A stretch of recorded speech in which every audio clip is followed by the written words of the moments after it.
পশ্চিমবঙ্গে বিধানসভা নির্বাচনে তৃণমূল কংগ্রেসের বড় ধাক্কার পর দলের ভিতরে অস্বস্তি আরও প্রকট হচ্ছে। একের পর এক নেতা এবং জনপ্রতিনিধির দল ছাড়া জল্পনার মধ্যেই নতুন করে চর্চায় উঠে এলেন রাজ্যসভা সাংসদ বাবুল সুপ্রিয়। তার একটি দীর্ঘ ফেসবুক পোস্ট ঘিরে রাজনৈতিক মহলে শুরু হয়েছে নানা জল্পনা। সম্প্রতি শোনা যাচ্ছে তৃণমূলের একাধিক সাংসদ বিজেপি নেতৃত্বাধীন জোটের সঙ্গে হাত মেলাতে পারেন। এই পরিস্থিতিতে বাবুল সুপ্রিয়কে নিয়েও প্রশ্ন উঠতে শুরু করছে।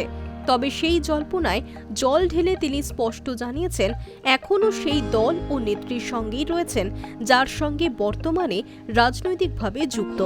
তবে একই সঙ্গে বাবুলের বক্তব্যে ছিল কয়েকটি তাৎপর্যপূর্ণ ইঙ্গিত। তিনি বিজেপি নির্বাচনী সাফল্যকে স্বীকার করে নিয়ে বলেন, জনগণের রায়কে সম্মান জানানো উচিত।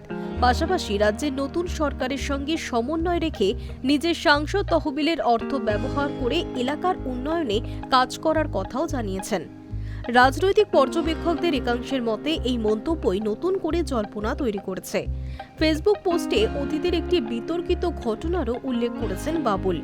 বিজেপিতে থাকার সময় মুখ্যমন্ত্রী মমতা বন্দ্যোপাধ্যায়ের সঙ্গে ঝালমুড়ি ভাগ করে খাওয়ার ঘটনায় তাকে দলের মধ্যেই সমালোচনার মুখে পড়তে হয়েছিল বলে দাবি করেন তিনি।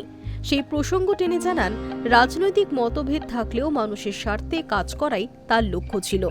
দলবদল প্রসঙ্গে অবশ্য কটাক্ষ করতেও ছাড়েননি তিনি। বিজেপিতে যোগ দেওয়া নেতাদের উদ্দেশ্যে ইঙ্গিতপূর্ণ ভাষায় তিনি বলেন, ভোটের ফল প্রকাশের পর হঠাৎ করে অনেকের বোধোদয় হওয়া বেশ হাস্যকর।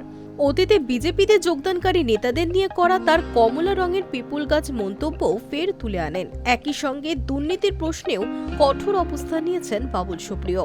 সরকারি অর্থ লুট বা দুর্নীতির সঙ্গে যুক্ত কেউ আইনের ঊর্ধ্বে নন। যারা অপরাধ করেছেন তাদের বিরুদ্ধে আইনানুগ ব্যবস্থা হওয়া উচিত বলে মনে করেন তিনি।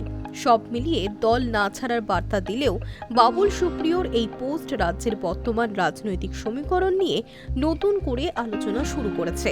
বিশেষ করে তৃণমূলের অন্দরমহলে ভাঙনের জল্পনার আবহে তার প্রত্যেকটি মন্তব্য এখন রাজনৈতিকভাবে অত্যন্ত তাৎপর্যপূর্ণ বলে মনে করছে রাজনৈতিক মহল।